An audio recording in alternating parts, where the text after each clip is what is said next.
তুমি কি ভাবছো? হুম? আমি আবার মাথা নিচু করে দাঁড়িয়ে থাকবো, তাই তো?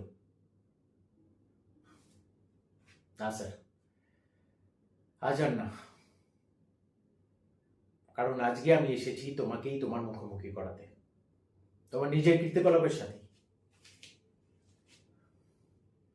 আমার বাবাকে যেভাবে চাকরি থেকে বের করে দিয়েছিলে, আমার মা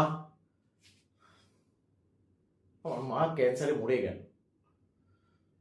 চিকিৎসার জন্য আমরা সবাই মিলে টাকা জোগাড় করতে পারিনি।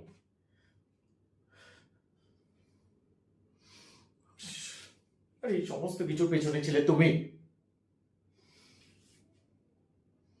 আর আজকে তুমি আমাকেও আবার ব্ল্যাকলিস্ট করে দিতে চাইছো, তাই তো?